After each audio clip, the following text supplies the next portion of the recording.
volta com o programa Enigmas e antes de continuarmos o nosso tema, gostaria de agradecer o apoio das lojas Segmagem.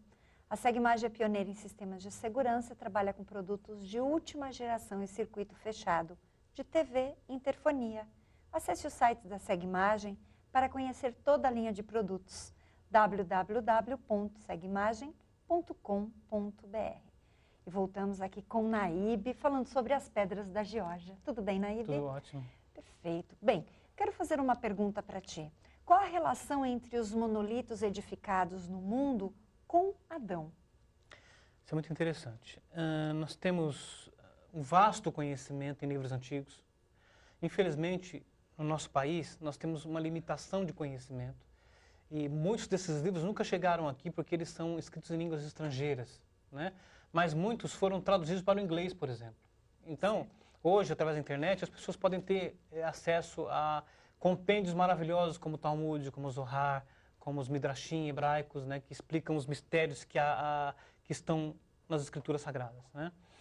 Então, acontece o seguinte, quando Adão recebeu o livro de Raziel, que é o chamado Sipar Haziel HaMalech, ou o livro de Adão, né, que também é conhecido como o livro de Enoque, e que é diferente dessa narrativa que as pessoas acham que é o livro de Enoque, não é, aquilo é uma narrativa sobre Enoque. O livro de Enoque era um livro maravilhoso que foi gravado numa pedra de safira, que brilhava o tempo todo, essa pedra, né?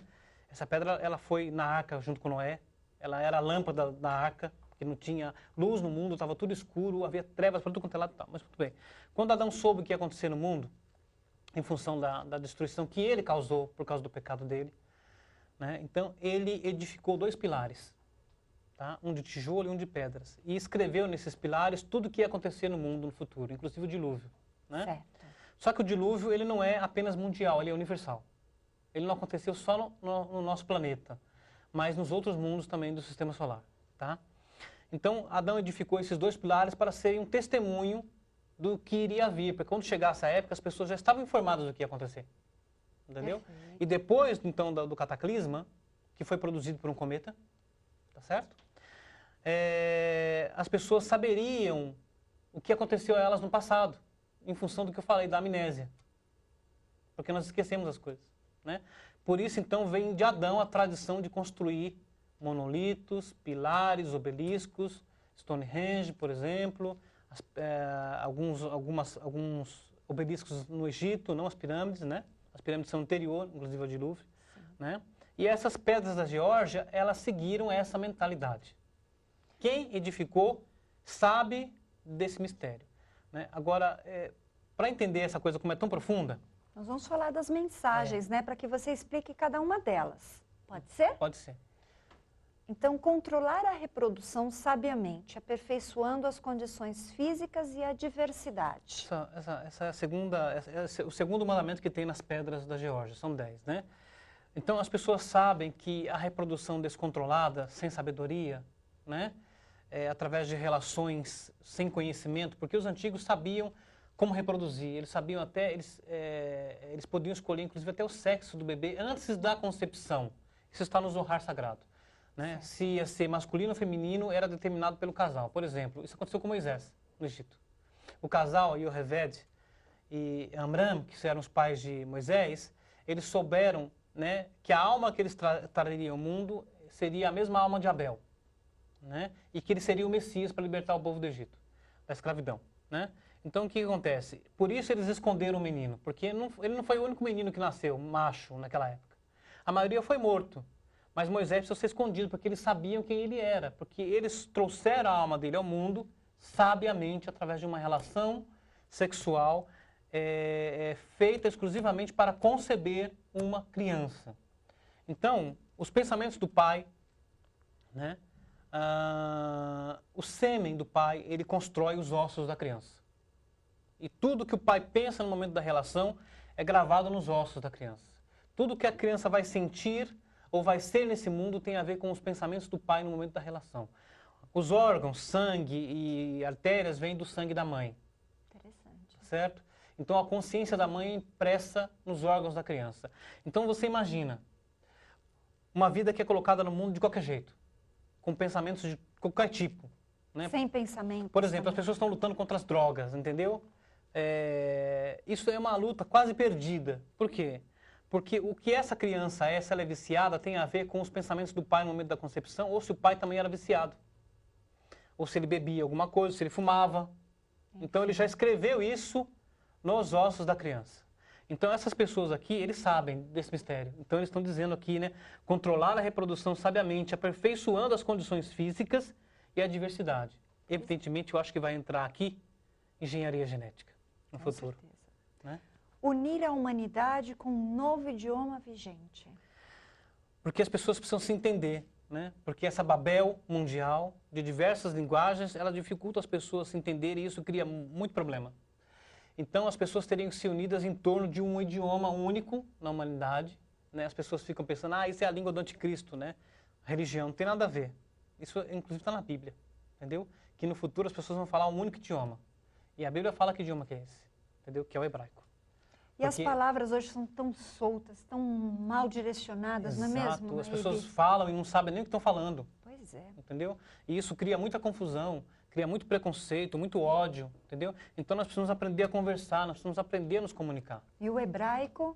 O hebraico é uma língua de mistérios, é um código. Para começar, é a língua que Deus usou para criar o universo, né? Então é falado que primeiro Deus criou o alfabeto, tá? Ele se divertiu com isso por 730 milhões de anos. Aqui do nosso tempo, né? Depois ele começou a permutar as letras e criar. Tá? Então, o hebraico é uma língua importantíssima. Então, inclusive, esses mandamentos foram escritos nas pedras também em hebraico. É verdade. Olha, proteger povos e nações com leis e tribunais justos. Nós temos hoje um problema com relação a isso, porque a maioria dos tribunais do mundo são favoráveis aos poderosos. Entendeu? O dinheiro compra muita coisa, entendeu? Sim. Então, você tem aí uma série de coisas, né, que são compradas, né, resultados de audiências que são comprados em função dos poderosos. Nós precisamos erradicar isso do mundo. E essas pessoas já estão prevendo isso, né? Pois é. Controlar a paixão, fé, tradição e todas as coisas com razão moderada. Porque se não houver equilíbrio, tudo é desordenado. Então, precisa haver equilíbrio, né?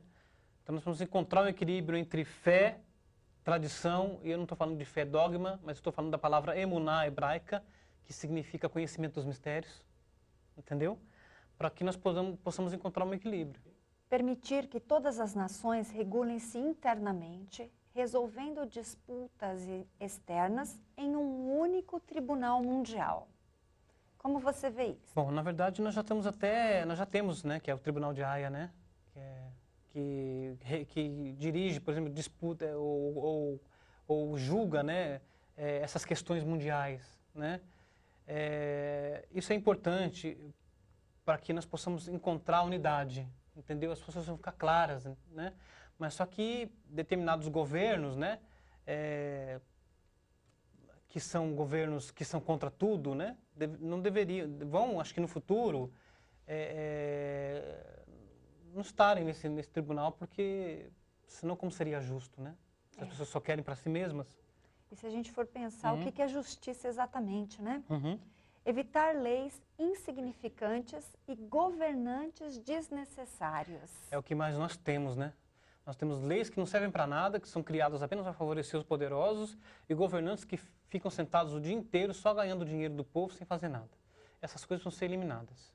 Né? É verdade. Então eles estão querendo corrigir a humanidade. Eles estão prevendo a catástrofe que vai vir, eles já estão vendo a humanidade emergir melhor dessa catástrofe. Na verdade, são 10 mensagens. O Naib falou de algumas. Mas ele tem uma mensagem muito interessante sobre algum acontecimento deste ano. Você pode falar sobre o cometa? Nós temos, na verdade, um sinal muito importante. Na verdade, esse ano tem sido chamado de ano dos cometas, né? Então, nós tivemos o cometa Pan-STARRS, né? Que apontou muitas coisas interessantes que aconteceram e vão acontecer. E no final do ano, nós temos o cometa ISON, que vai ser mais brilhante do que 15 luas cheias. E isso, evidentemente, é um sinal para alguma coisa, né? Então, nós temos que ficar de olho nos céus, né? Nós vamos ter que passar pela dificuldade, não tem jeito. Se nós queremos emergir cidadãos melhores no mundo, nós vamos ter que passar por um cataclisma. Bem, para que vocês conheçam este tema e muito mais, para que você tenha aí o complemento dessas mensagens, passa seus contatos na EBE, por favor.